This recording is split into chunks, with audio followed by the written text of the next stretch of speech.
All right, welcome back. Let's talk. Recreational marijuana has been legal for more than 8 months now in Oregon, but the rules for how recreational and the industry is going to work in the future are anything but decided. The State Liquor Control Commission has about a dozen people shaping the rules and working very closely with industry leaders on how to do it. Mark Pettinger is here to take us inside that process, tell us what they're learning. He's the spokesperson for OLCC and the Recreational Pot Program. Good to see you. Thanks for being here. Chris, glad to be here. All right, let's talk about the approach. You guys have a very specific approach when it comes to education, right? Really, we're trying to focus on education and compliance as opposed to enforcement. And that's an approach we have on the excuse me, on the alcohol side as well. But the idea is to help people understand what the regulatory process is all about, help them comply.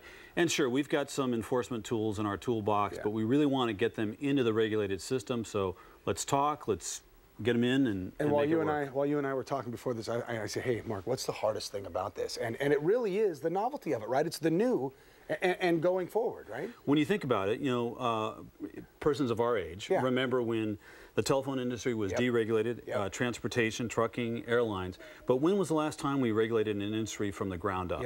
And it's new to us, it's new to them. The industry's got the know-how about growing marijuana, processing it, and selling it.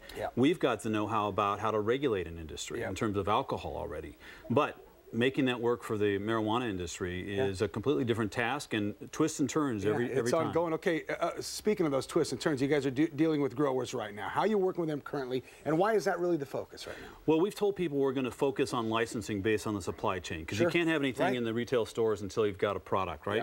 So the outdoor grows are our focus right now because they've got a season they've got to follow on the calendar. The indoor grows, they're going to get a couple cycles with their high voltage lights and stuff. So we're focusing on the outdoor grows, and particularly those places of the state that are most sunny. So we were just down in Southern Oregon with the chair of the commission, the executive director, and some of the other management staff to take a look at some of the growth sites, because one of the key things is to make sure that people are compliant, and that includes security. One of those security aspects is having cameras and backup video of the growth sites that can go up to the cloud. Well, some of these places are in such remote locations, they don't even have power. So how do we make sure that they're in the regulated system and can comply, but given the circumstances of the way their land is laid out? So we took a look. We're going to make some tweaks to some of the rules to accommodate for those folks. The federal tightrope has got to walk a little bit as far as regulations as we transition into this. What is it, the seed to sale tracking, right, is very important in this. The whole aspect of the regulated system is making sure that product isn't diverted from the illegal market or to the illegal market or comes in from the illegal market. The seed to sale, which is also known as the cannabis tracking system, tracks from the when a plant is mature all the way to the retail end, and make sure that all that stuff stays in. And the other benefit of that, Chris, system is that it also, just like when you have product recalls in other industries like the food industry, and this tracking system will allow for, if there's a tainted batch of marijuana that's got pesticides or mold or anything like that, we can go back and track and recall that product to allow for a level of consumer safety in the supply chain, which doesn't exist now. So it's such an intricate process, too. Okay, applications, recreational applications, how are they going? Are they on track, on par with what you thought they'd be? They are. You know, we started accepting applications on January 4th. We're, what, a little over 2 months now?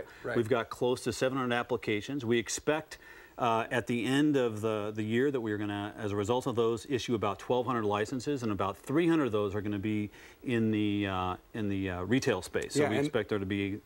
This is a list of where they're coming from, and they really are everywhere, right? But Multnomah County, Clackamas County, I mean, we're seeing a big focus. Yeah, the Tri-County area's got a lot of growers. Those are mostly going to be, we anticipate, will be indoor grows.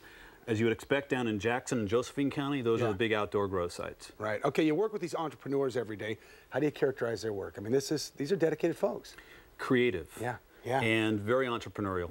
And they want to collaborate, and they also want to comply with the new regulations. So we're seeing new ideas all the time. Oftentimes they'll run some of these ideas past us, and we'll say, maybe that'll work, maybe it'll work this way, maybe it won't work, go back and tweak it a little bit. And because we were talking about the infancy of this, you're learning from them too, right? I mean, this is, you guys take in and as well as enforce. We are. We recognize that this is a collaborative process. We also recognize we don't have all the answers. Sure. It's not going to be a perfect system. And oftentimes we'll get questions that'll spur more questions. We'll go, oh, we didn't really think about that. So how do we approach that now? Yeah. This is what I love too. This is, I'm going to ask you what's next, but What's Legal 2.0, this informational thing is on your guys' website, right? It so this everything. is we put this out after home growth started, July 1, because it was sort of a void that nobody else was addressing. It really not our space, but we decided we'd go ahead and put this out and give people information about what was legal. We're going to do that again as we approach recreational sales, the start of recreational sales in October. Quickly, just a couple seconds left. You surprised how smooth it's going? I mean, you guys are doing such a great job. You know, everybody on both sides of this, the industry and our agency, is working at breakneck speed. One of the things we've done in our agency is we've actually kind of cross-trained a lot lot of people. So the application, the processing is being done on by people who traditionally have been working on the alcohol side of the agency. So we're lean, but we're moving as fast as we can, Chris. Great insight tonight. Thanks so much for being here. Glad to be Good here. Stuff. All right, Mark.